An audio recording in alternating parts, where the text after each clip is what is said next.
Yeah, how do you think the Reserve Bank will interpret today's numbers? I know the next board meetings is the decision's on the 8th of July, so just next month. Do you think they could be cutting rates back to back? They cut last month, could they cut again next month? Yeah, we think so. So it's no doubt about it. You can't polish this one. It was a poor growth figure. And I think the RBA will look at that, and they'll be thinking that they've maybe got their sums wrong a little bit on what their expectations for the resilience of the household sector was.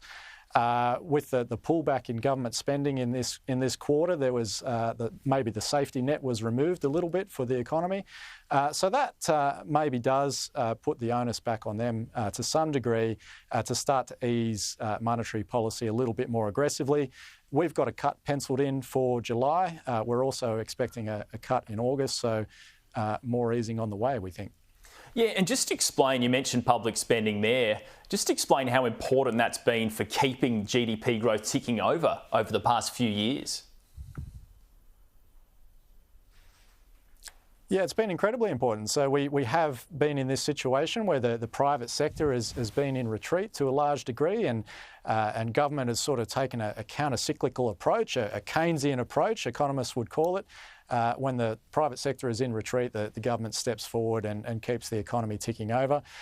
We had seen government consumption figures in previous quarters a little bit more robust, and part of that was because of the electricity rebates that were put in place.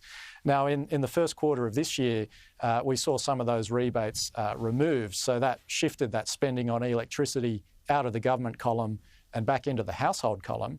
But even with that shift, spending from households was still weaker than what it was, or spending growth was still weaker than what it was in Q4. So a soft figure, and yeah, without that government safety net there to prop up the GDP figures, we ended up with a low number.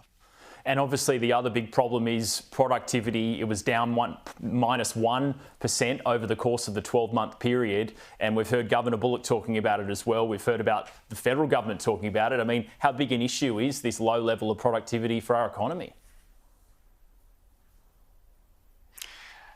Yeah, productivity is a problem, and it's been a problem for quite a long time. So effectively, when we're talking about productivity, we're talking about the speed limit of the economy. How quickly is the supply side of the economy growing? So productivity is one of the major factors, not the only factor, but one of the major factors that affects the supply side of the economy.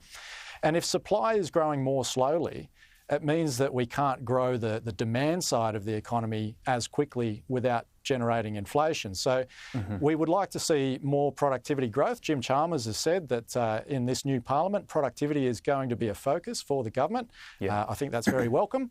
But maybe just to call one thing out, we did see a bit of a drop in unit labour costs in these figures today, and that is a positive thing from the perspective of the government and the RBA. Ben Picton, thanks so much for your time. Appreciate it.